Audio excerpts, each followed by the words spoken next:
That is not my future. I'm not going to be buried in a grave. When I'm dead, just throw me in the trash. In the early 1970s, Danny DeVito took a studio contract to the beach and burned it rather than let them reshape his face. The offer came with a surgical ultimatum: change his body or walk away from a fortune.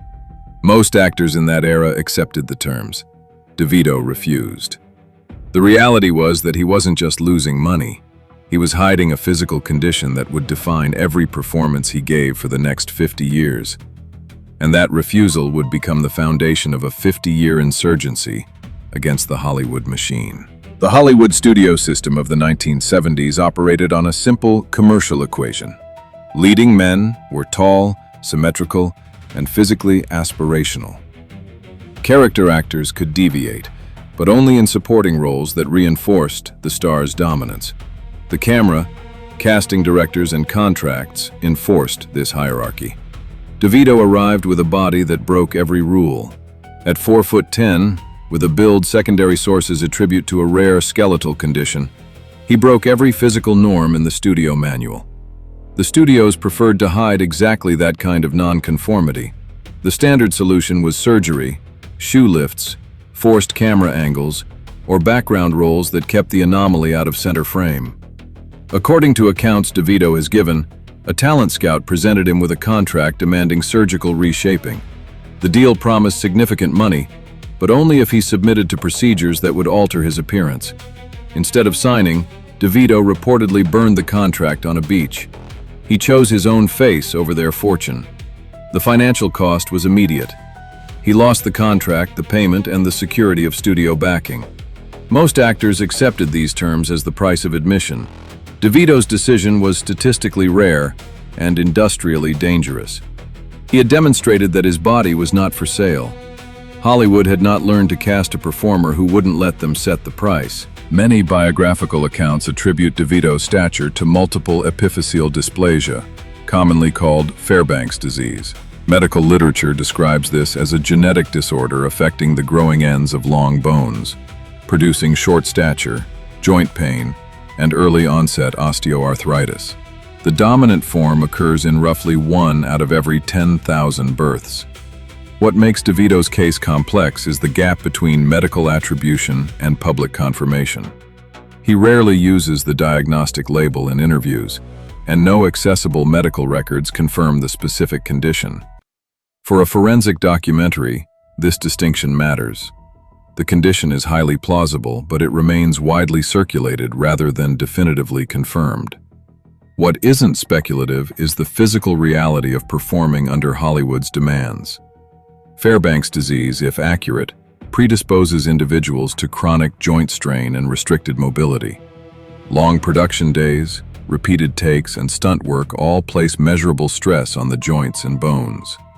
Even without a confirmed diagnosis, DeVito performed physical comedy for 12-hour shifts on the set of Taxi. He exaggerated movement for laughs while managing a body the industry quietly viewed as a production problem. The industry's standard response to visible physical difference has always been to hide it or pity it. DeVito chose a third option. He performed through it without ever asking the audience for sympathy. The laughter was never framed as compensation for pain.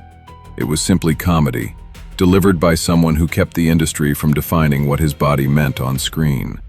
This refusal rejects the sentimental narrative that disabled performers must be tragic figures. It also exposes the hidden labor behind seemingly effortless comedy. The studios got the performance they wanted.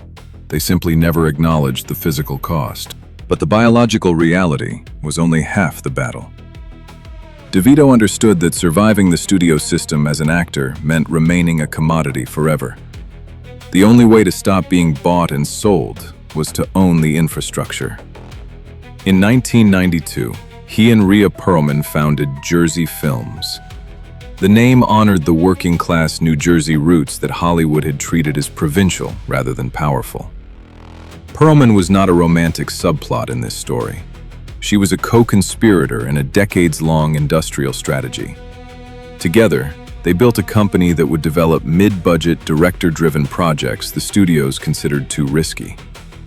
Jersey Films acquired a first-look deal with TriStar Pictures, but the real power came from its independence.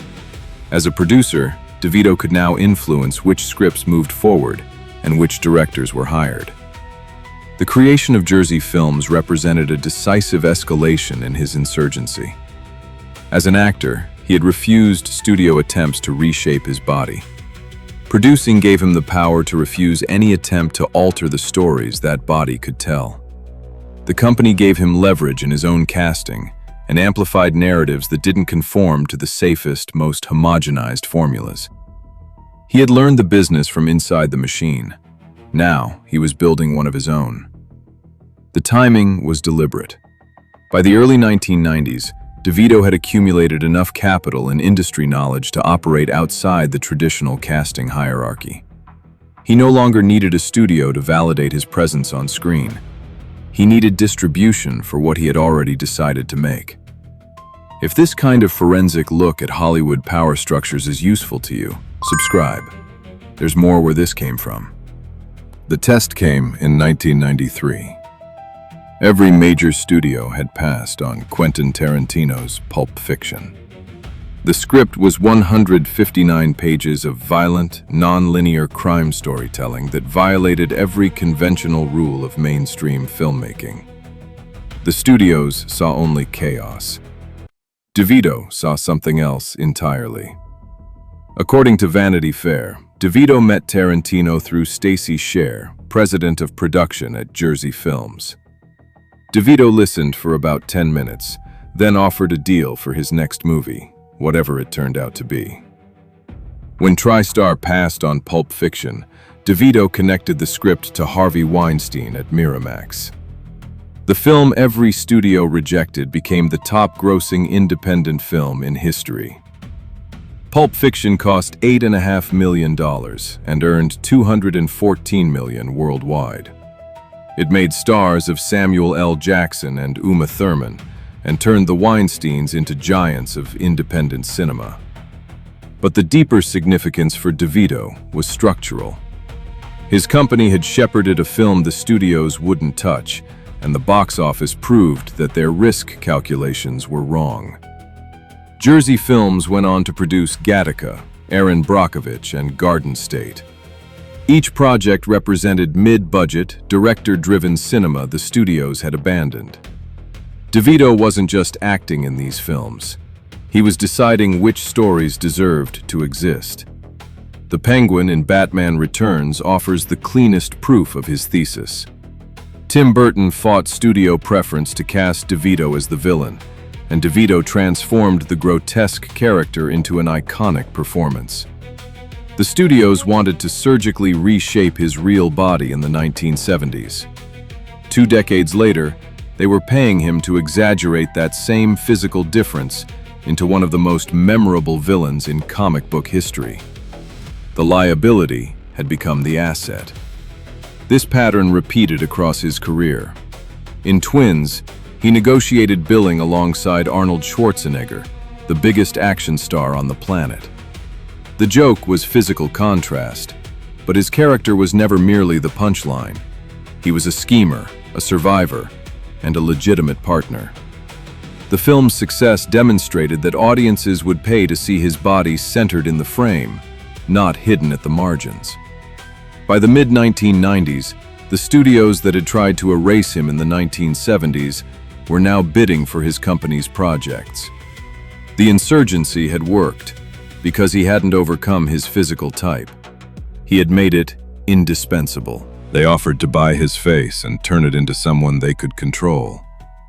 He burned the offer and endured the reality they refused to see. He spent 50 years proving that the only version of himself was the one they could never replicate. If you want to see how other stars fought the same machine, the playlist is waiting below. And if you haven't subscribed yet, now is the time.